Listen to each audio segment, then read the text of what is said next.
हाय दोस्तों, मेरा नाम है पराग पाल और आप सबका एक बार फिर से स्वागत है हमारे इस नए वीडियो में। दोस्तों, जैसे आप मेरे स्क्रीन पे देख पा रहे हैं, यहाँ पे आपको एक डिफरेंट टाइप की पोर्टल फ्रेम दिखाई दे रही है। इस टाइप के न्यूमेरिकल आपके एग्जाम में कई बार आए भी होंगे और आपने इनको फेस भी किया होगा। लेकिन आज के इस वीडियो में मैं आपके लिए एक इतना शॉर्टकट तरीका लेके आया हूँ, एक आसान तरीका लेके आया हूँ, जिसके माध्यम से आप इस स्ट्रेन एनर्जी मेथड के पोर्टल फ्रेम को आसानी से सॉल्व कर पाएंगे।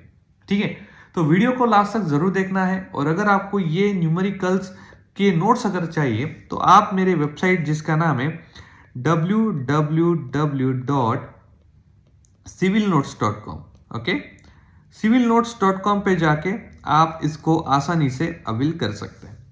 ठीक है, राइट, आप इसको देख सकते हैं, फ्री में देख सकते हैं, आसानी से पढ़ सकते हैं। ठीक है दोस्तों, चलो तो वीडियो को स्टार्ट करते हैं। देखिए, आप यहाँ पे देख सकते हैं, इस पोर्टल फ्रेम को पहले अच्छे से समझ लेते हैं। इस पोर्टल फ्रेम में दोस्तों अगर आप देखेंगे तो यहाँ पे आपको देखने को मिलेगा कि एक ए सपोर्ट के ऊपर यहाँ पे आपको फिक्स सपोर्ट दिया हुआ है। मतलब क्या? मतलब आपके पास एक वर्टिकल रिएक्शन आएगी, एक हॉरिजॉन्टल रिएक्शन आ सकती है और एक आएगा मूवमेंट। मतलब 3 रिएक्शन आपकी यहाँ पे आने वाली है।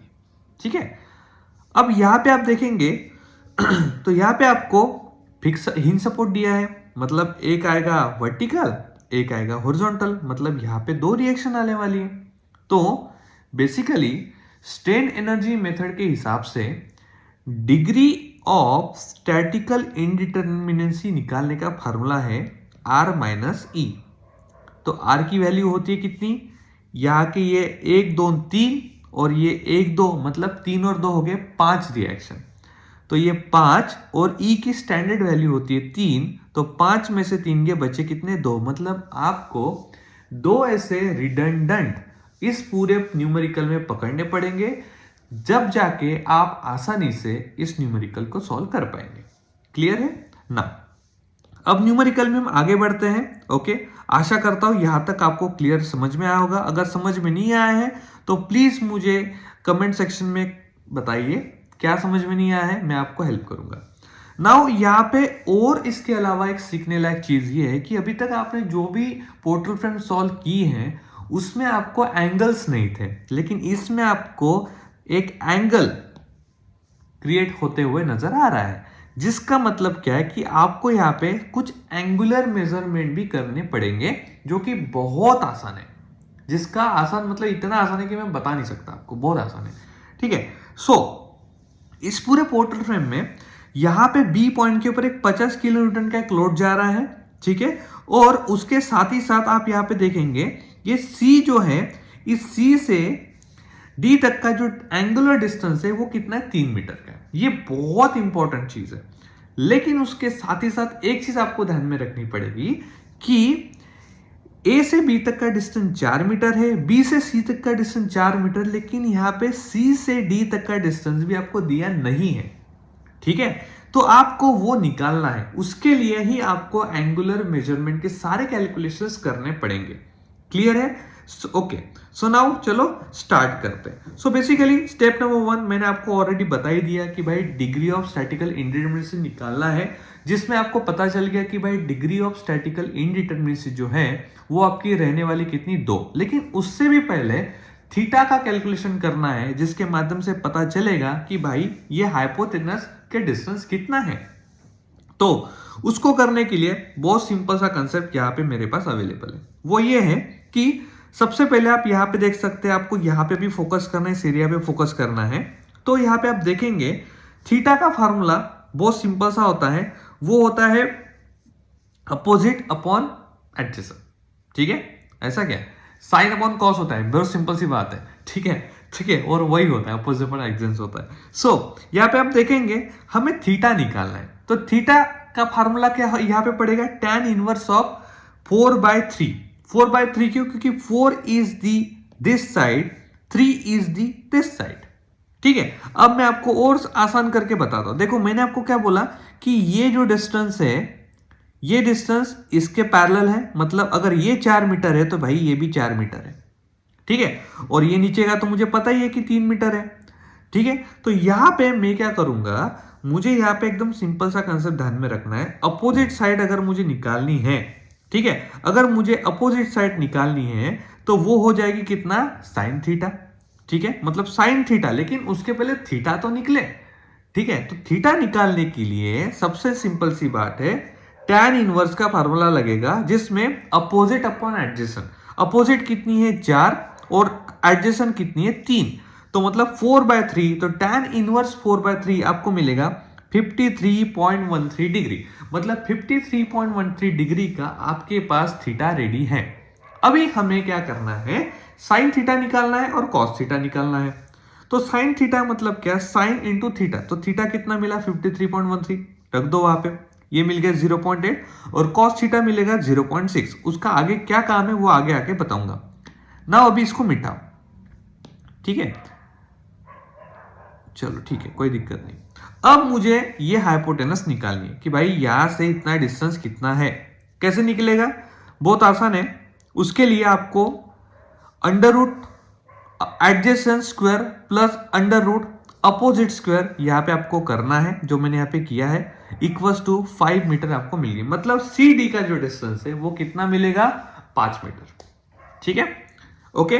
अब देखो यहां पे मैंने कुछ एंगुलर मेजरमेंट्स भी में जो फोर्सेस है वो भी मैंने यहाँ पे दिखाया है, जैसे कि वीडी और एचडी और वीए और एच और वी और मूवमेंट दिखाया है। तो यहाँ पे देखिए, आप देखेंगे एच और वी से अपोजिट डायरेक्शंस में, क्योंकि वो पोर्टल फ्रेम को दोनों साइड से थ्रस्ट कर रहे हैं, जिसकी वजह से पोर्टल फ्रेम हिलेगी ना, ठीक है। लेकिन अगर आप क्या करोगे, अगर आप दोनों साइड को एक ही डायरेक्शन में दिखाओगे तो उससे क्या होगा, पोर्टल फ्रेम गिर जाएगी, बहुत सिंपल सी बात है। इसलिए आपको ये ध्यान में रखना है, जब भी आप हॉरिजॉन्टल थ्रस्ट को लगाओगे तो आपको दोनों को अपोजिट डायरेक्शन में लगानी है। जैसे मैंने यहाँ पे लगाया एच ए एच डी, दोनों अपोजिट डायरेक्शंस में, वी ए और वी डी नीचे से ऊपर ही जाएंगे, ऊपर से नीचे नहीं आ सकते हैं, और मूवमेंट ऑब्वियसली एंटी क्लॉकवाइज ही घूमेगा, ठीक है, एंटी क्लॉकवाइज नहीं घूमेगा।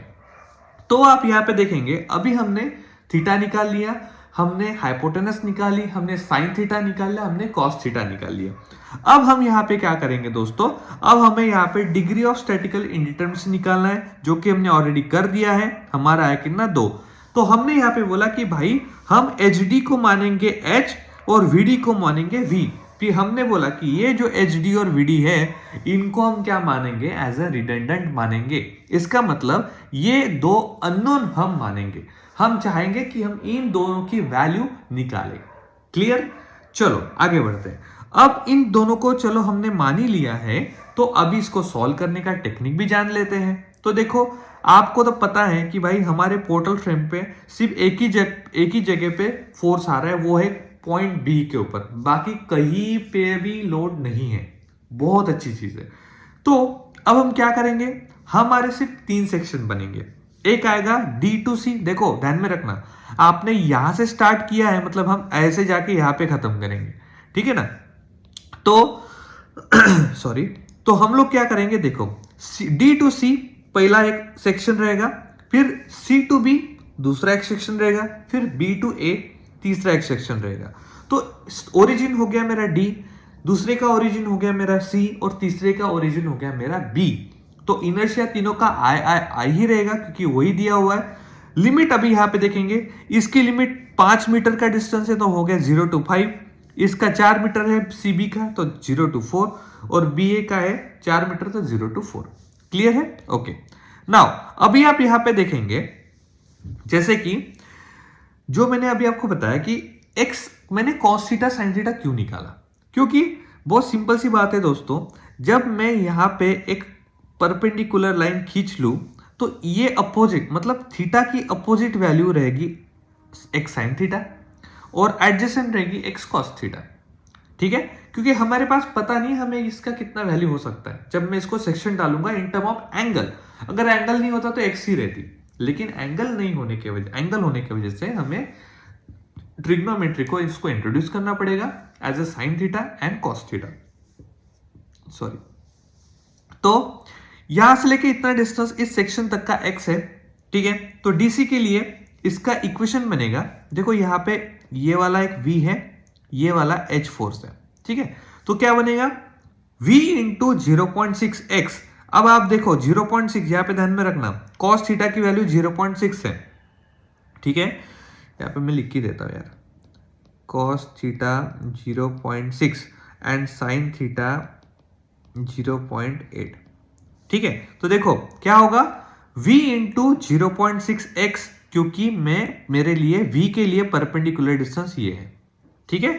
अब मैं 3 की बात नहीं कर रहा हूं, मैं सिर्फ x cos थीटा की बात कर रहा हूं। तो v इंटू 0.6x मतलब cos थीटा की वैल्यू है 0.6 इंटू x, ठीक है, minus h into 0 sine theta मतलब minus h into sine theta into x हो गया।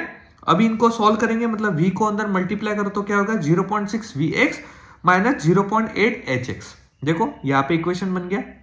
अब मुझे भाई h के साथ और v के साथ पार्शियल डेरिवेशन करना पड़ेगा, क्यों, क्योंकि मेरी डिग्री ऑफ इनडिटरमिनेसी बन गई कितनी, 2, ठीक है, सॉरी, ओके। तो क्या होगा देखो, अब मैं h के साथ करूंगा तो यहां पे इस इक्वेशन में मतलब 0.6 vx माइनस 0.8 hx के साथ h किसके साथ लगा है, 0.8 के साथ लगा है, तो यहां पे क्या होगा, माइनस 0.8 इंटू एक्स हो गया। अब v के साथ कौन लगा है, 0.6 vx है, तो यहां पे सिर्फ 0.6 x लगेगा, v उड़ जाएगा, ठीक है। जिसके साथ जो लगा है वो उड़ जाएगा, वो चीज वैल्यू रहेगी, जिसके साथ h या v नहीं है वो बन जाएगा 0, ठीक है, उस पर्टिकुलर पार्शियल डेरिवेशन के लिए। नाउ अभी हम बात करेंगे cb के लिए। अब cb के लिए बहुत ही आसान है, क्या होगा देखो, यहां पे जब मैं cb के लिए डाल रहा हूं, मतलब मैं इस सेक्शन की अभी बात कर रहा हूं और ये मेरा डिस्टेंस x रहने वाला है, तो क्या होगा, v इंटू, देखो यहां तक का डिस्टेंस मुझे पता है, देखो ध्यान में रखना, ये डिस्टेंस ऑलरेडी 3 मीटर है, ठीक है, तो v इंटू एक्स मतलब v इंटू एक्स नहीं रहेगा, v इंटू 3 प्लस एक्स हो जाएगा, क्योंकि यहां तक का डिस्टेंस मुझे लेना है, तो ये तो x है, तो ये 3 प्लस एक्स हो गया, ठीक है। तो ये थोड़ा मैं हटाता हूं, बहुत लिखा पड़ी होगी, तो v इंटू 3 प्लस एक्स हो जाएगा, ठीक है, हो गया यहाँ पे। उसके बाद माइनस h इंटू हाइट कितनी है, 4 मीटर की है, तो माइनस h इंटू 4, सिंपल सी बात है, माइनस h क्योंकि क्लॉकवाइज जा रहा है और मैं लेफ्ट से राइट से लेफ्ट जा रहा हूं, इसलिए वो मेरा clockwise negative, anti clockwise positive, ठीक है। तो अब देखो v को मैं 3 प्लस एक्स के साथ मल्टीप्लाई करूंगा, मतलब 3v plus vx minus 4h हो गया। अब मैं h के साथ पार्शियल डेरिवेशन करूंगा तो भाई 3v भी 0 हो गया, vx भी 0 हो गया, h के साथ कौन है, -4, तो यहाँ पे आएगा -4। अब partial with respect to delta v करूंगा तो उसमें v के साथ कौन है, 3 है और x है, मतलब ये आएगा 3 प्लस एक्स। देखो यहाँ पे 3v का 3 बच गया, vx का सिर्फ x बच गया, ठीक है। अब चलो ba के बारे में बात कर लेते हैं। अब बी पे मैंने ये सेक्शन पे बात कर रहा हूं, ये इसका एक्स डिस्टेंस है, तो क्या आएगा देखो, बहुत सिंपल सी बात है, v इंटू 7, क्यों 7 आएगा देखो, यहां से लेके ये डिस्टेंस है 4 और यहां से लेके है इतना 3, तो 3 प्लस 4 हो गए 7, ठीक है। तो v into 7 minus h into 4, क्योंकि हाइट है इसकी 4, तो ये देखो यहां पे हो गया v इंटू 7, ठीक है। उसके बाद हाँ सॉरी, यहां पे थोड़ा मैं एक आपके लिए कॉम्प्लेक्शंस क्रिएट करता हूं, देखो v इंटू 7 हो गया, अभी h का क्या होगा, ये होगा minus h into 4 minus x Q. सुनो, ये इसलिए होगा क्योंकि यहां से लेके इतना डिस्टेंस हमें पता है कि भाई 4 मीटर है, लेकिन हमें बस ये वाला डिस्टेंस के साथ मल्टीप्लाई करना है, तो मैं 4 में से इस x को क्या करूंगा, माइनस करूंगा, ठीक है, इसलिए वो हो जाएगा 4 माइनस ऑफ x, ठीक है, क्योंकि मुझे इस पॉइंट तक का ही मुझे इस पॉइंट तक ही मूवमेंट लेना है, तो इसलिए हो जाएगा minus x H into 4 minus of x, और ये 50 किलोन्यूटन का पॉइंट लोड है तो 50 क्लॉकवाइज घूमेगा, लेकिन इस पॉइंट पे घूम रहा है और हम यहां से ऐसे जा रहे हैं, इसलिए दोस्तों वो हो जाएगा -50 इंटू एक्स, ये हो गया। अब इसको आप मल्टीप्लाई करो, मतलब 7v minus 4h plus hx minus 50, ये आपका इक्वेशन बन गया। लेकिन अब इसको इंटीग्रेट मतलब पार्शियल डेरिवेट करेंगे तो h के साथ कौन है, -4 है और x है, तो ये हो गया -4x, ओके, और v के साथ कौन है, 7v है, ओके, बस तो हो जाएगा 7, दैट्स इट। तो हमारे पास ये सारी चीजें रेडी हो गई। अगर आपको कोई भी प्रॉब्लम है दोस्तों, प्लीज आप इस वीडियो के डिस्क्रिप्शन में मुझे कमेंट सेक्शन में कमेंट कीजिए, मैं आपको इसका सॉल्यूशन और आसानी से करके दिखा सकता हूं, कोई प्रॉब्लम नहीं है, बहुत आसान न्यूमेरिकल है। ठीक है, नाउ अभी हम बात करेंगे इसके कैस्टाग्लिनोस थ्योरम का यूज करने के तरीके पे। तो देखो दोस्तों, इतना भी कुछ टफ नहीं है, आपको दो कैस्टाग्लिनोस थ्योरम यूज करने हैं, ठीक है, और आपको दो इक्वेशंस बनाने हैं जिनको आपको आपके कैलकुलेटर के माध्यम से इक्विलिब्रियम कंडीशंस मतलब जो होती हैं उससे आपको सॉल्व करना है। ठीक है, तो कैस्टाग्लिनोस थ्योरम क्या बोलता है भाई? वो बोलता है 1/e है इंटीग्रेशन ऑफ जीरो से लेके हायर लिमिट, जो आपका मोमेंट इक्वेशन है उसको आप उस पार्शियल डेरिवेशन से करो मल्टीप्लाई इनटू dx। तो वही मैंने यहाँ पे किया है। मैंने क्या किया, देखो डीसी के लिए क्या होगा, देखो बताता हूं। 1/e है आई, इंटीग्रेशन लिमिट कितने जीरो से हो जाएगी 5, इक्वेशन कितना है 0.6 vx माइनस 0.8 hx, ये ब्रैकेट हो जाएगा, मल्टीप्लाई बाय कितना है partial derivation with respect to h कितना होगा minus 0.8x into dx, plus cb के लिए प्लस ba के लिए सिर्फ आपको h के साथ मल्टीप्लाई करना है। फिर क्या होगा, देखो अभी इसमें ब्रैकेट बहुत सारे हैं तो ब्रैकेट टू ब्रैकेट ही होगा मल्टीप्लाई। ठीक है, तो यहां पे देखो मैंने इसको सॉल्व करके दिया है, वो आएगा आपका, यहां पे आप देख सकते हैं 1/e 0 to 5 minus 0.48 vx square plus 0.64 hx square dx। फिर cb के लिए minus 12v minus 4vx plus 16h into dx, और ba के लिए आएगा minus 28vx plus 16h minus 4hx plus 200x plus 7vx minus 4hx plus hx square minus 50x square dx। ठीक है, कुछ नहीं किया है मैंने, माइनस 4 प्लस x को मतलब इसको इसके साथ मल्टीप्लाई किया बस, मतलब पहले माइनस 4 से मल्टीप्लाई करो पूरे ब्रैकेट को, फिर प्लस x से पूरे ब्रैकेट को मल्टीप्लाई करो। ठीक है, उसके बाद आपको इंटीग्रेशन करना है। अभी देखो यहाँ पे देखो, अगर मैं इसका इंटीग्रेशन पकड़ूंगा तो क्या होगा दोस्तों, बहुत सिंपल सी बात है, मैंने यहाँ पे किया नहीं है, मैंने एकदम डायरेक्ट सॉल्व किया है क्योंकि आप मेरे प्रीवियस वीडियो देख सकते हैं। ये मैंने किया है 0.48 vx स्क्वायर का इंटीग्रेशन होगा minus 0.48 vx to the power 3/3, जिसमें क्या होगा माइनस 0.48 vx की वैल्यू कितनी है 5, तो 5 क्यूब डिवाइडेड बाय 3। क्लियर है, सबको ऐसे करो और उनकी फिर एडिशन, जिसके साथ वी की एडिशन होगी, x जिसके साथ x की एडिशन होगी।